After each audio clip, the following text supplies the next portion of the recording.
بسم الله الرحمن الرحيم. كتاب أنزلناه إليك مبارك ليدبروا آياته وليتذكر أولو الألباب. صدق الله العظيم.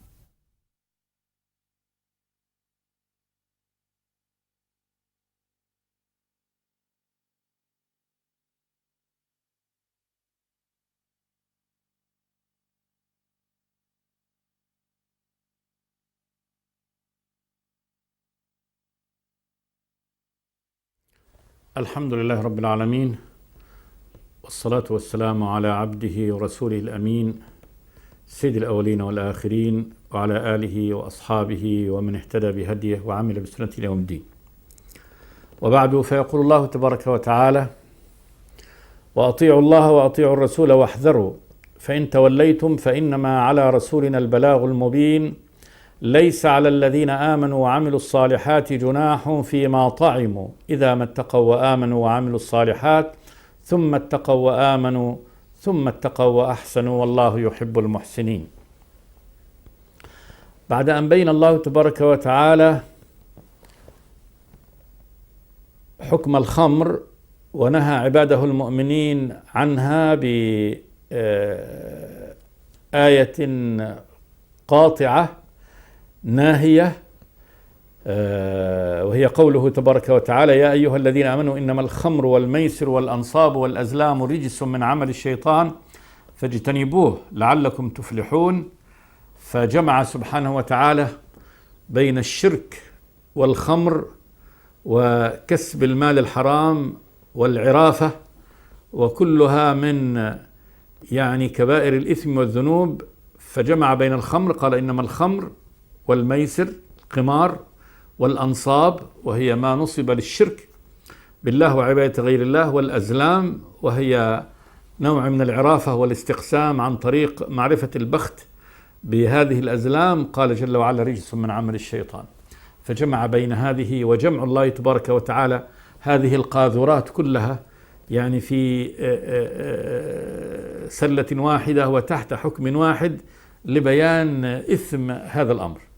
قال: هذا رجس من عمل الشيطان فاجتنبوه لعلكم تفلحون، إنما يريد الشيطان أن يوقع بينكم العداوة والبغضاء في الخمر والميسر. أفرد الله في الآية الثانية الخمر والميسر بأنهما فيهما شران عظيمان. الشر الأول إيقاع العداوة والبغضاء بين المؤمنين، والشر الثاني الصد عن ذكر الله تبارك وتعالى وعن الصلاة. ثم قال جل وعلا: فهل أنتم منتهون؟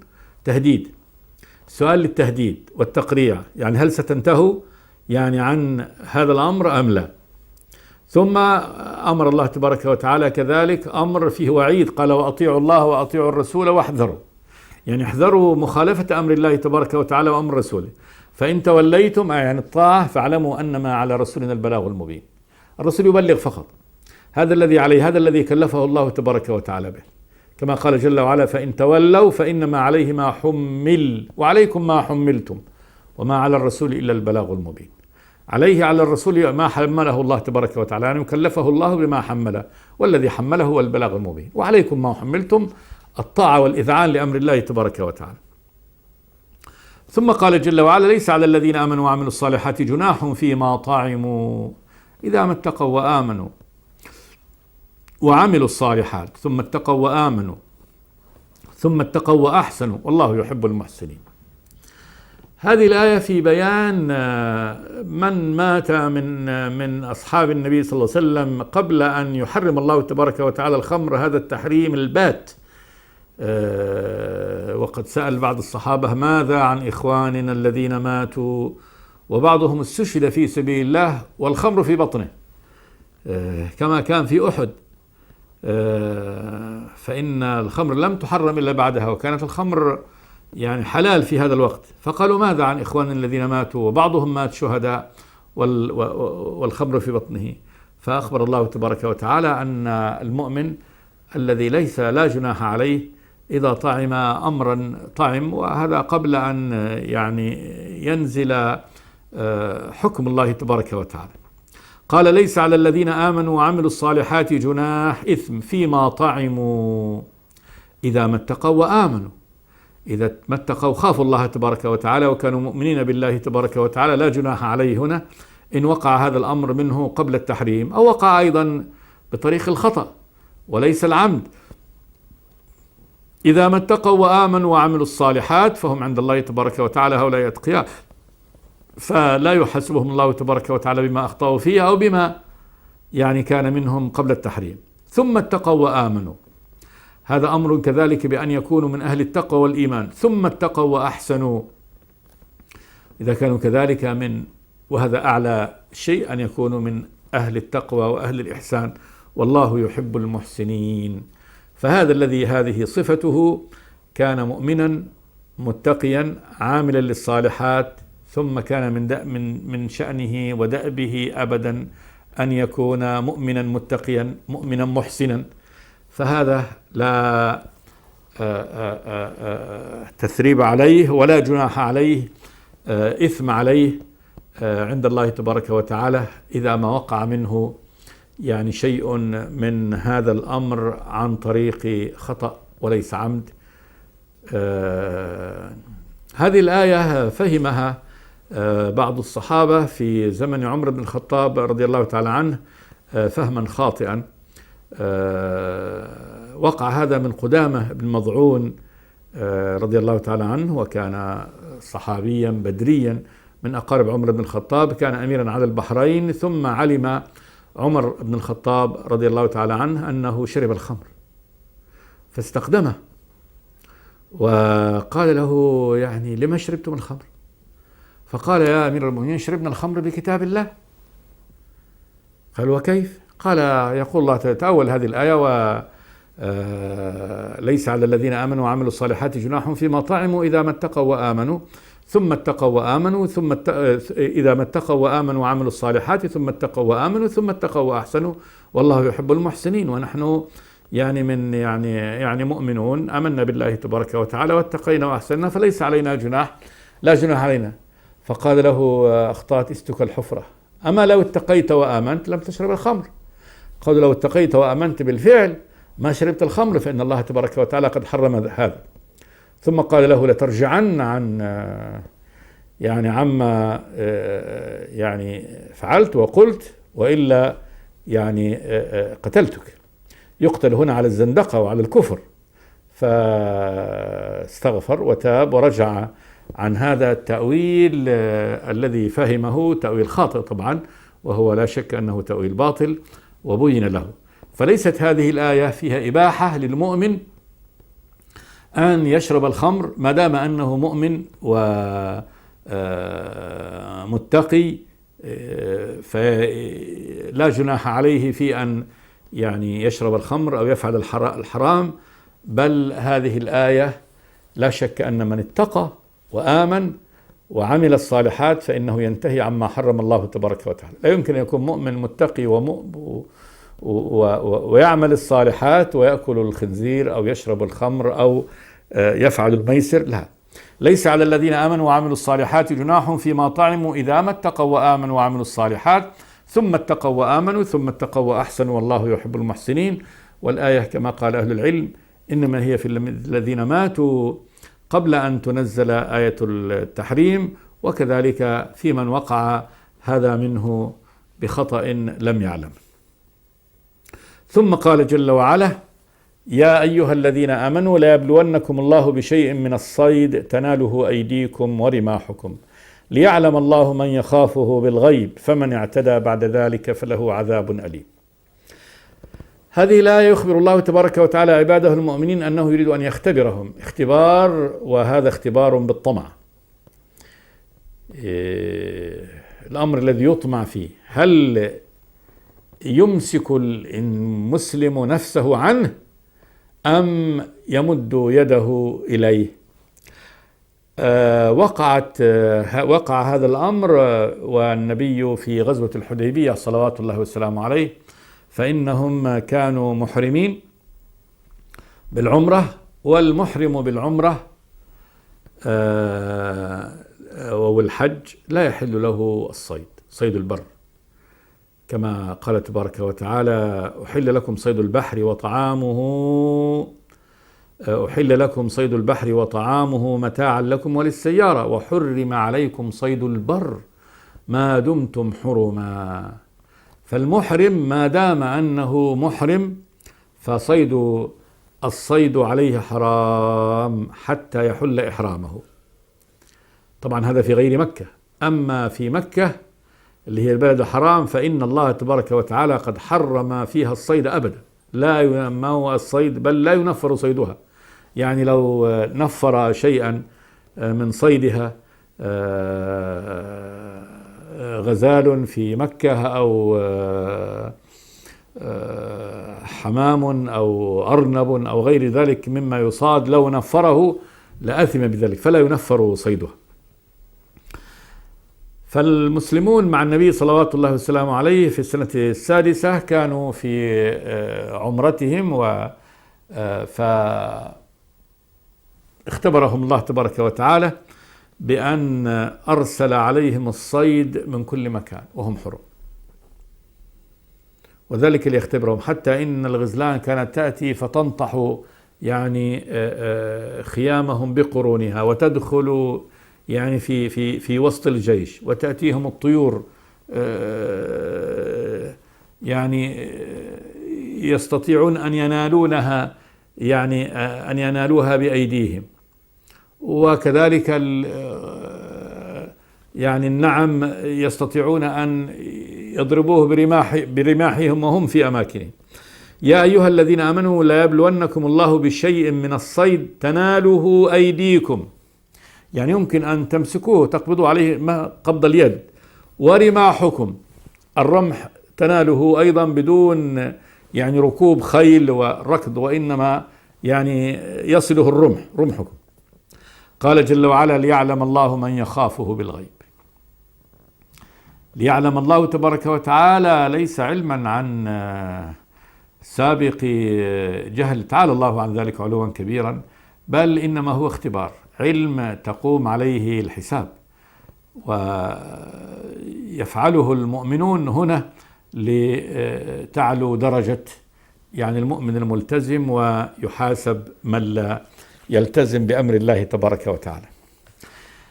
ليعلم الله سبحانه وتعالى من يخافه بالغيب، من يخاف الله تبارك وتعالى بالغيب، يعني هنا بالغيب وهو يعني ليس شهادة، وإنما يخاف الله، يؤمن بأن الله تبارك وتعالى مطلع عليه.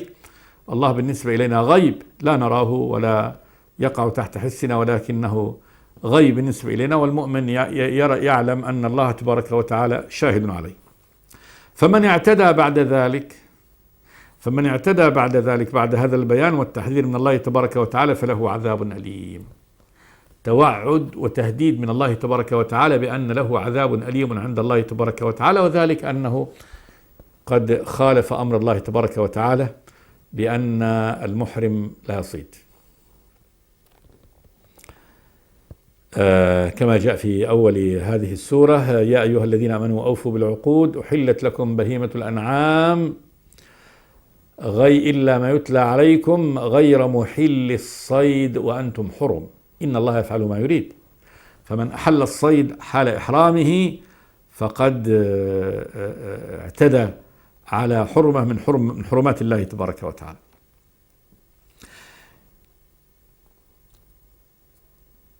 ليعلم الله من يخافه بالغيب، فمن اعتدى بعد ذلك فله عذاب أليم. ثم قال جل وعلا: يا أيها الذين آمنوا لا تقتلوا الصيد وأنتم حرم.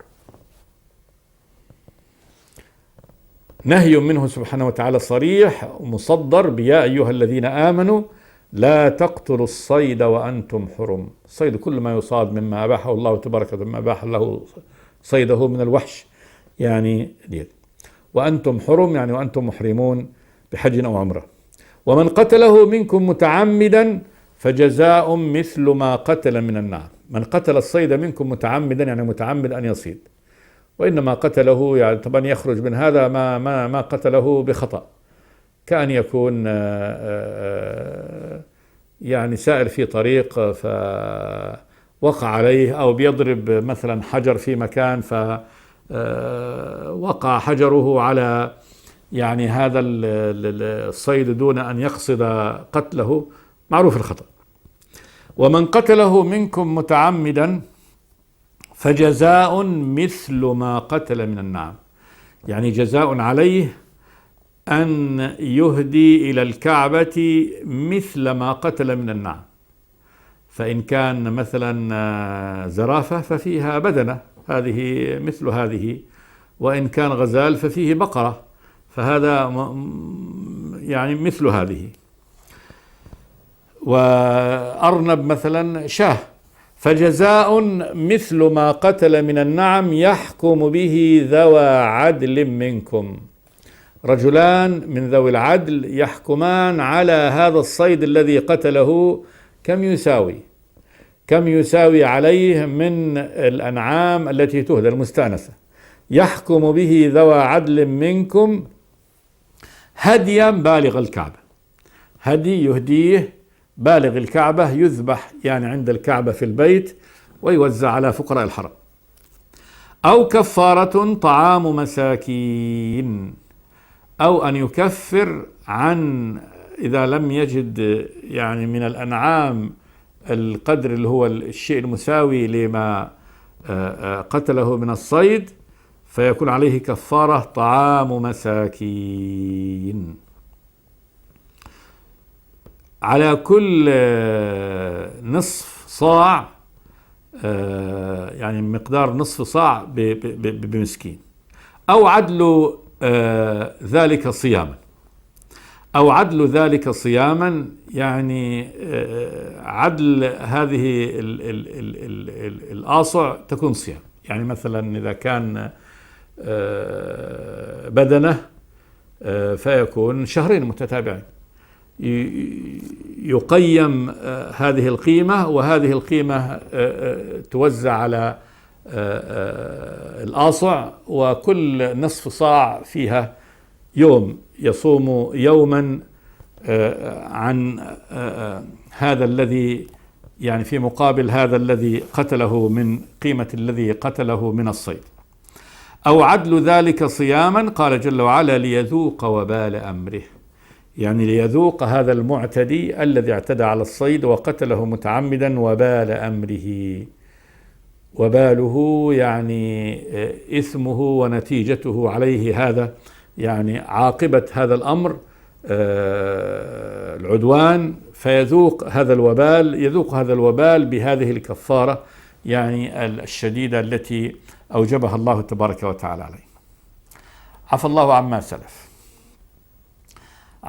عما سلف، يعني من وقع هذا منه قبل نزول هذا الحكم فإنه لا يكفر هذه الكفارة، فهذا قد غفر الله تبارك وتعالى له وعفى عنه سبحانه وتعالى.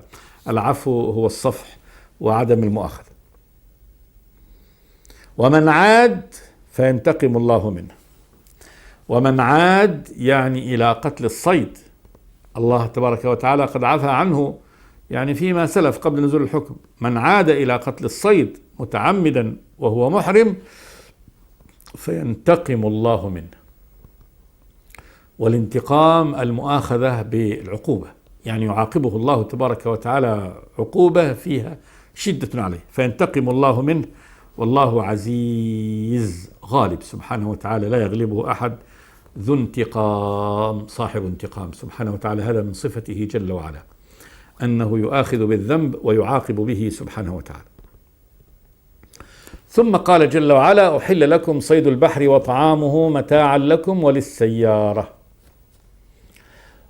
أحل بالبناء لم يسمى فاعله، والذي يحل هو الله تبارك، الذي يحرم ويحل هو الله تبارك وتعالى، فإن الله هو الذي له الحكم في أن يحل وأن يحرم سبحانه وتعالى، وليس هذا لغيره جل وعلا. وبيأتي هنا بغير يعني البناء للفاعل لأن هذا معلوم، لأن هذا الأمر معلوم أنه لا يحل إلا الله ولا يحرم إلا الله سبحانه وتعالى. أحل لكم صيد البحر وطعامه، كل ما يصاد من البحر. وطعامه، قال وطعامه يعني ما يلقيه البحر مما يموت فيه دون صيد، فيجوز أن نأكل من البحر ما صدناه، ويجوز كذلك أن نأكل من البحر ما يلقيه البحر دون صيد، لكن قد يموت فيه إذا قبل أن يعني ينتن ويفسد، قبل أن يفسد إذا لحقناه فمات هو في البحر دون يعني أن نصيده، فكذلك نأكله. ليس كصيد البر الذي لا بد أن يصاد وأن يسمى عليه. فإذا وجدنا مثلا يعني من صيد البر شيء مات في البر، غزال مثلا مات في البر دون أن نصيده، هذا حرام لا يجوز. لكن إذا وجدنا حوت قد ألقاه البحر، مات في البحر ثم ألقاه أو بعد ذلك انتشلناه، فهذا يجوز. فصيد البحر غير صيد البر. فالله تبارك وتعالى قال أحل لكم صيد البحر، يعني ما تصيدونه وهو حي ثم يموت في أيديكم، أو ما يموت دون أن تكونوا قد صدتموه وأخذتموه، متاعا لكم، متاع تتمتعون به، وللسيارة لمن يسير. وحرم عليكم صيد البر ما دمتم حرما، حرم الله تبارك وتعالى عليكم صيد البر ما دمتم حرما. طالما أنت محرم فإنه لا يجوز لك أن تصيد يعني شيئا من البر ولا أن يصاد لك. أما إن كان قد صيد لغير الحجاج والمحرمين فيجوز للحاج والمحرم أن يأكل منه. يعني يجوز للحاج والمحرم للمحرم بحج أو عمرة أن يأكل من صيد البر إذا لم يصد له. أما إن صيد له فهذا يعني لا يحل له أن يأكله. وحرم عليكم صيد البر ما دمتم حرما واتقوا الله الذي إليه تحشرون. اتقوا الله، خافوا الله تبارك وتعالى، فإنه الرب الإله الذي إليه تحشرون. إليه تحشرون لا إلى غيره، حشركم إليه سبحانه وتعالى. والحشر هو الجمع، وتجمعون إليه، يحاسب كل منكم على عمله. ثم قال تبارك وتعالى: جعل الله الكعبة البيت الحرام قياما للناس والشهر الحرام والهدي والقلائد، ذلك لتعلموا أن الله يعلم ما في السماوات وما في الأرض وأن الله بكل شيء عليم. هذه إشارة من الله تبارك وتعالى بالكعبة وبالبيت الحرام وبالمشاعر التي جعلت لتعظيم هذا البيت. قال جل وعلا: جعل الله الكعبة. الكعبة هو البناء المربع، والمقصود هنا بالكعبة هذا البناء الذي بناه أول من بناه إبراهيم وإسماعيل عليهما السلام ليكون قبلة للناس ومكانا لأداء هذه المناسك التي تعمل وتصنع عند هذا البيت قربة إلى الله تبارك وتعالى وإعلاء وإشعارا بدينه جل وعلا. جعل الله الكعبة البيت الحرام، هذا بدل من الكعبة، فالكعبة هي بيت الله تبارك وتعالى الحرام الذي حرمها الله تبارك وتعالى، وحرم عندها أشياء تباح في غيرها تعظيما لها. قياما للناس، قياما مكان ليقوم الناس عنده، يقومون لله تبارك وتعالى عنده، يقومون له بالدعاء وبالذكر وبالأعمال العظيمة، طواف والسعي، فيقومون لله تبارك وتعالى قياما للناس. هي واحد. كذلك قياما للناس إقامة لهم على الدين والصراط، فإن الله تبارك وتعالى قد جعل ثمة أسرار عظيمة من الهداية ومن التوفيق ومن التمسك بالدين لمن حج هذا المكان أن يستقيم على أمر الله تبارك وتعالى ويقام عليه. قياما للناس. ثم والشهر الحرام. الشهر الحرام الأشهر الحرم، وهي 4 أشهر: ذو القعدة وذو الحجة والمحرم، 3 أشهر متوالية، ورجب الشهر 7 من السنة. هذه الأشهر الحرم الله تبارك وتعالى يعني كتب حرمتها يوم خلق السماوات والأرض. إن عدة الشهور عند الله 12 شهرا في كتاب الله يوم خلق السماوات والأرض منها 4 حرم ذلك الدين القيم فلا تظلموا فيهن أنفسكم، أي بالقتال. فكذلك تحريم القتال في هذه الأشهر الحرم، وهي أشهر فيها الحج 3 أشهر متوالية، القعدة والحجة والمحرم، هذه أشهر فيها الحج. وإذا أمنت الطرق وأمن الناس في هذا أتوا إلى حج بيت الله تبارك وتعالى، فهي كذلك قيام للناس، إقامة لهم على الصراط، وكذلك وقت يستطيعون فيه الوصول إلى بيت الله تبارك وتعالى، فهذه كذلك محرمة. ولا شك أن هذه الآية والآية الأخرى آية التوبة إن عدة الشهور عند الله 12 شهرا في كتاب الله يوم خلق السماوات والأرض منها 4 حرم، تجعل هذه الحرمة حرمة مؤبدة. وهذا يعني فيه ترجيح لهذا القول الذي يقول بأن حرمة هذه الأشهر حرمة مؤبدة ولم تنسخ، خلافا لما قاله يعني بعض أهل العلم بأنها نسخت حرمتها. فإن قول الله تبارك وتعالى جعل الله الكعبة البيت الحرام قياما للناس والشهر الحرام والهدي والقلائد، والجعل هنا بمعنى أنه التشريع، وهذا يفيد الديمومة، أنه تشريع ديمومة الكعبة، فإن هذا الكعبة بيت عتيق وجعلها الله تبارك وتعالى باقية ودائمة. إذن فعندما يعطف الله تبارك وتعالى على الكعبة وعلى البيت الحرام يعطف الشهر الحرام والهدي والقلائد ليكون هذا أمر دائم وأن يؤمر بتعظيمه. أما الهدي ما يهدى للبيت إما بأسباب وإما بغير سبب إلا القربة.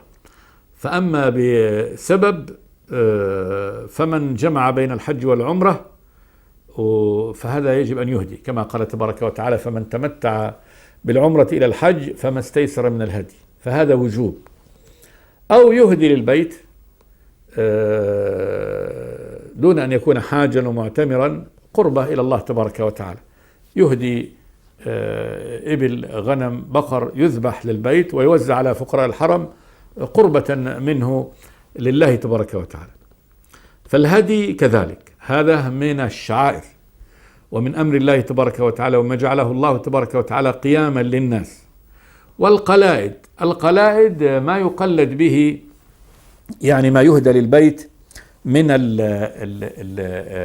الإبل أو الغنم، تقلد يعني تلبس قلادة حتى تعلم أن هذا يعني مهدى للبيت، وخاصة إذا يعني أهديت من مكان بعيد وسيقت إلى البيت فتقلد بهذه القلادة حتى تعرف أن هذه لله سبحانه وتعالى.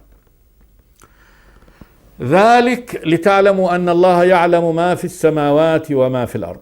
ذلك يعني شرع الله تبارك وتعالى هذه الأمور وجعل الكعبة البيت الحرام قياما للناس والشهر الحرام والهدي والقلائد لتعلموا أن الله يعلم ما في السماوات وما في الأرض. الأسرار التي في هذا، وكون الله تبارك وتعالى جعل هذه قيام للناس مكان لإقامتهم على الحق، وهذا أمر يشاهد. هذا لتعلموا أن الله يعلم ما في السماوات والأرض، هذا من علم الله تبارك وتعالى، من علم الله أنه شرع هذا ليكون هذا قيام للناس.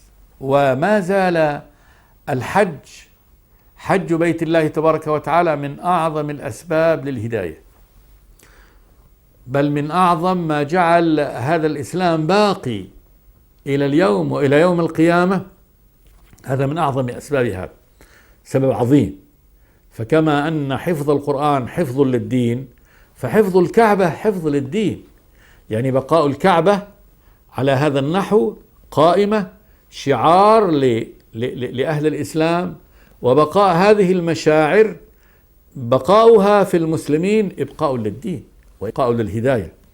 هذا قال الله تبارك وتعالى يقول جعلت هذا حتى تعلموا أن الله يعلم ما في السماوات وما في الأرض، وأنه يشرع لعباده ما فيه يعني هدايتهم وصلاحهم وتوفيقهم، وهذا من أمره سبحانه وتعالى. وأن الله بكل شيء عليم.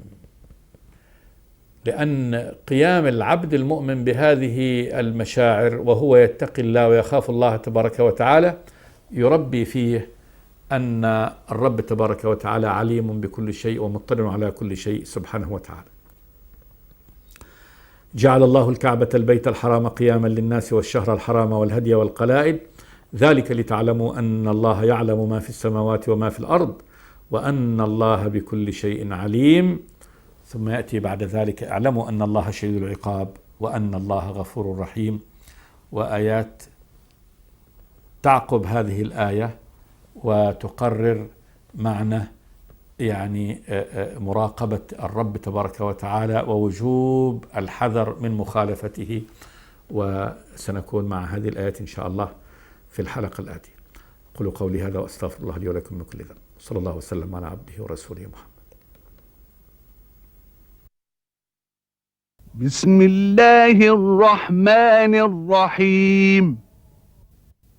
كتاب أنزلناه إليك مبارك ليدبروا آياته وليتذكر أولو الألباب.